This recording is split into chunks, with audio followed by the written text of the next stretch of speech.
سلام. روزی میان چینی ها و رومی ها نزاعی در گرفت. چینی ها گفتند ما در نقاشی استادتریم. رومیان گفتند ما هنرمندتریم. سلطان برای آنکه پی به حقیقت ببره 2 تالار روبروی هم در اختیارشون گذاشت تا هر کدوم هنر خودشون رو نشون بدن. چینیان گفتند ما رنگ‌های زیادی نیاز داریم. شاه هم خزانه رو گشود و هر روز هر چه رنگ خواستند در اختیارشون گذاشت.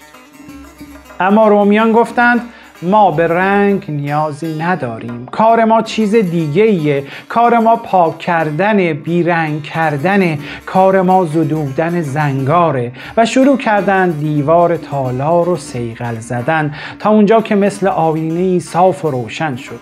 وقتی کار به پایان رسید شاه نخست به تالار چینیان رفت و از دیدن اون همه نقش‌های بدیع و رنگین شگفت زده شد. و بعد نوبت رومیان شد. پرده میان 2 تالار بالا رفت و نقش 1000 رنگ چینیان بر دیوار صیقلی رومیان افتاد، اما روشن‌تر و درخشان‌تر از اصل اون. از 200 رنگی به بیرنگی رهیست، رنگ چون ابر است و بیرنگی مهیست.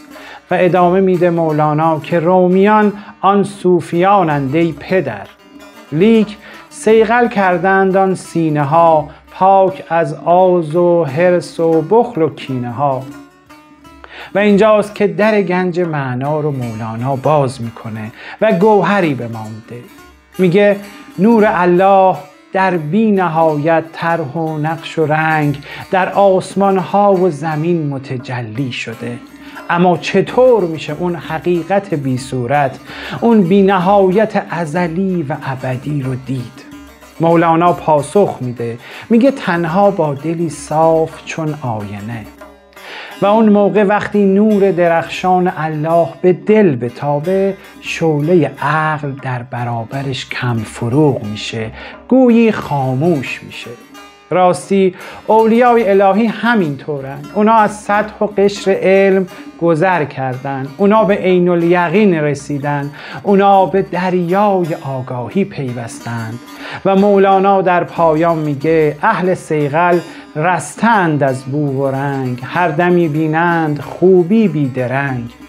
کس نیابد بر دل ایشان ظفر، بر صدف آید ضرر نه بر گوهر. اونا حتی از عرش و کرسی خدا هم فراتر میرن و در جایگاه راستی و حقیقت به نزد خداوند قادر متعال تا ابد قرار